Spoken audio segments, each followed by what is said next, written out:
اعوذ باللہ من الشیطان الرجیم بسم اللہ الرحمن الرحیم وَإِذَا فَرَغْتَ فَانصَبْ صدق اللہ العظیم۔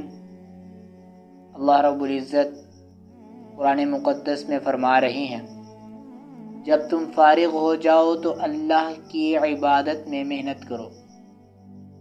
آج ہماری حالت یہ ہے کہ ہم نماز کے لیے تو کھڑے ہو جاتے ہیں مگر دل دنیا میں ہی رہتا ہے، اس لیے کہ موبائل ساتھ ہوتا ہے، کبھی کال، کبھی نوٹیفیکیشن، اور نماز کے فوراً بعد واٹس ایپ اور فیس بک چیک کرنا۔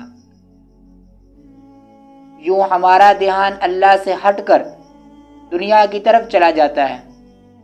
یاد رکھیے گا، موبائل ساتھ لے جانا گناہ نہیں ہے، لیکن اگر ہم اپنی نماز کو خوبصورت، خشوع خضوع والی اور اللہ سے مضبوط تعلق والی بنانا چاہتے ہیں تو ہمیں چاہیے کہ نماز سے پہلے دل کو دنیا کے کاموں سے فارغ کریں، موبائل کو سائلنٹ کریں یا ممکن ہو تو گھر میں چھوڑ کر جائیں۔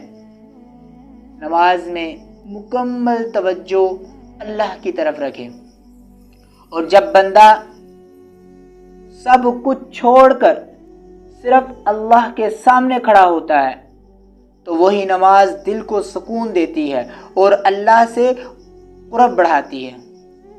آؤ آج اپنی نماز کو صرف فرض نہ سمجھیں بلکہ ایک خوبصورت ملاقات منائیں۔ اللہ رب العزت سے دعا ہے، اللہ رب العزت ہمیں ان باتوں پر عمل کرنے کی توفیق عطا فرمائے۔ وما علینا الا البلاغ۔